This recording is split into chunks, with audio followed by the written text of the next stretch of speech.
मंत्री जी का बेटा अब जेल के मुहाने पर, सत्ता में रहते हुए भी क्या सरकार ने छोड़ा साथ? 4 महीने बाद अचानक एफआईआर, क्या कोई साजिश है? टिकट की सजा या अखिलेश की चाल? इसलिए सवाल उठते हैं कि असली खेल क्या है। उत्तर प्रदेश की राजनीति में इस समय जबरदस्त हलचल है। मामला है राज्य सरकार में मंत्री ओम प्रकाश राजभर के बेटे अरविंद राजभर का, जिन्हें 4 महीने पुराने एक मामूली से रेलवे विवाद में फंसा दिया गया। लेकिन ये सिर्फ कानूनी मामला नहीं है, इसके पीछे सियासी चालें, गठबंधन की खींचतान और टिकट की लड़ाई है। अब इसमें एक नया मोड़ जुड़ गया है, अखिलेश यादव। जी हाँ, समाजवादी पार्टी के प्रमुख और पूर्व मुख्यमंत्री अखिलेश यादव, जिनका ओपी राजभर से रिश्ता कभी गठबंधन का था, अब कहीं न कहीं इस पूरी कहानी के साए में दिख रहे हैं। लेकिन पहले आपको पूरी कहानी समझनी होगी। 19 मार्च 2025 को अरविंद राजभर मऊ रेलवे स्टेशन पहुंचे थे। अपने समर्थकों के साथ उन्होंने स्टेशन का मुआयना किया, प्रेस कॉन्फ्रेंस की, स्टेशन की हालत पर सवाल उठाए। ये तब हुआ जब समाजवादी पार्टी के सांसद राजीव राय ने संसद में मऊ स्टेशन को लेकर सवाल उठाया था। अरविंद का ये दौरा उस सवाल का जवाब देने जैसा था, यानी कि हम सरकार में हैं और देखो जमीन पर हालात कैसे हैं। लेकिन इस पूरे दौरे के दौरान रेलवे से कोई अनुमति नहीं ली गई, ना प्लेटफॉर्म टिकट लिया गया और ना ही नियमों का पालन किया गया। 4 महीने तक मामला ठंडे बस्ते में रहा। लेकिन जब जुलाई में अचानक रेलवे ने अरविंद राजभर के खिलाफ एफआईआर दर्ज कर दी, साथ ही 20 से 25 अज्ञात समर्थकों को भी आरोपी बना दिया गया। अब सवाल ये उठता है कि अचानक क्यों हुआ? क्या इसका सीधा संबंध अरविंद की राजनीति में बढ़ती सक्रियता है? हकीकत ये है कि कुछ समय पहले मऊ की घोसी विधानसभा सीट खाली हो गई। अब्बास अंसारी की सदस्यता रद्द होने के बाद वहां उपचुनाव तय है। अरविंद राजभर इस सीट पर टिकट मांग रहे थे।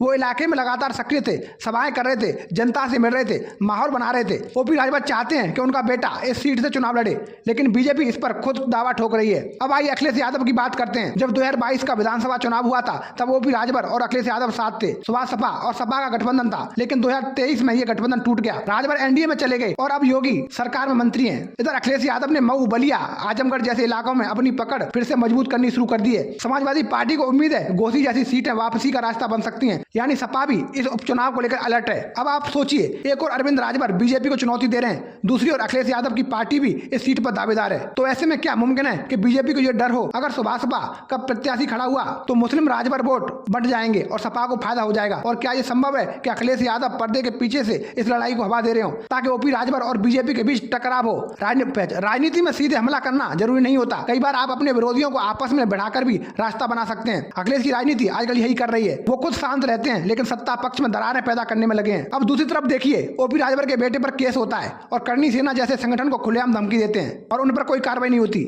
यानी ये साफ दिख रहा है कि किसी को डराने और किसी को बचाने की राजनीति चल रही है। अखिलेश यादव भले ही सीधे इस मामले में कुछ न कहें, लेकिन पता है अगर ओपी राजभर का बीजेपी से रिश्ता बिगड़ता है तो आने वाले विधानसभा चुनावों में उनका लाभ हो सकता है। यानी सपा और सुभाषपा का पुराना गठबंधन भले ही टूट गया हो, लेकिन सियासी समीकरण अभी भी जुड़ते बिखरते रहते हैं। अब सबसे बड़ा सवाल यह है कि आगे क्या होगा? क्या अरविंद राजभर को चुनाव लड़ने से रोका जाएगा? क्या ओपी राजभर बीजेपी के आगे झुकेंगे या फिर खुलेआम नाराजगी जताएंगे? और क्या अखिलेश यादव चुप रहकर इस घटना का राजनीतिक फायदा उठाएंगे? अगर अरविंद जेल जाते हैं या केस में फंसते हैं तो बीजेपी के लिए रास्ता साफ होगा। अगर राजभर नाराज होते हैं तो अखिलेश यादव के लिए एक बार फिर राजभर वोट बैंक की तरफ हाथ बढ़ाने का मौका होगा। सियासत में कोई रिश्ता स्थायी नहीं होता। जो आज विरोधी है वो कल फिर साथी हो सकता है। इसलिए अखिलेश यादव भले ही आज कुछ न कहें, लेकिन उन्हें पता है कि टिकट, केस और टकराव, तीनों चीजें बीजेपी को नुकसान और सपा को लाभ पहुंचा सकती हैं। और इसी खेल में अरविंद राजभर अब एक बड़ा मोहरा बन चुके हैं। बहरहाल उत्तर प्रदेश की राजनीति 2027 के विधानसभा चुनाव की तरफ बढ़ रही है। बीजेपी सत्ता में, लेकिन कई मोर्चों पर दबाव झेल रही है। ओबीसी नाराजगी, महंगाई, बेरोजगारी जैसे मुद्दे गहराते जा रहे हैं। ऐसे में बीजेपी को हर छोटे सहयोगी की जरूरत है, चाहे वो ओपी राजभर हो या निश्चल नेतृत्व वाले अन्य ओबीसी नेता। लेकिन दूसरी ओर अखिलेश यादव की रणनीति बिल्कुल अलग दिशा में जा रही है। वो इन छोटे नेताओं को धीरे धीरे बीजेपी से काटना चाहते हैं और 2027 के चुनाव से पहले उन्हें फिर से एक बड़ा सामाजिक गठबंधन खड़ा करना है, जैसे 2012 में हुआ था। राजभर, कुर्मी, निषाद, लोध, ये सारे ओबीसी वोट बैंक अगर फिर से बीजेपी से छिटकते हैं तो सपा के लिए सत्ता का रास्ता खुल सकता है। और यही कारण है अरविंद राजभर पर कार्रवाई सिर्फ एक केस नहीं है, ये 2027 की लड़ाई का ट्रेलर है, जिसमें अभी भी बहुत कुछ बाकी है। कहां गठबंधन होंगे, कहां टूटेंगे और कौन किसे हराएगा, ये आने वाले महीनों में साफ होगा। अब एक तरफ एफआईआर, दूसरी तरफ टिकट की लड़ाई और तीसरी तरफ अखिलेश यादव की चुप सियासत। यूपी की राजनीति में बहुत कुछ चल रहा है। आपको क्या लगता है, क्या अरविंद राजभर पर हुई कार्रवाई कानून सही है या ये राजनीति का खेल है? क्या अखिलेश यादव इसका फायदा उठाएंगे? अपनी राय कमेंट में जरूर दीजिए। वीडियो पसंद आया हो तो लाइक करें, शेयर करें और चैनल सब्सक्राइब करना मत भूलिए। जय हिंद।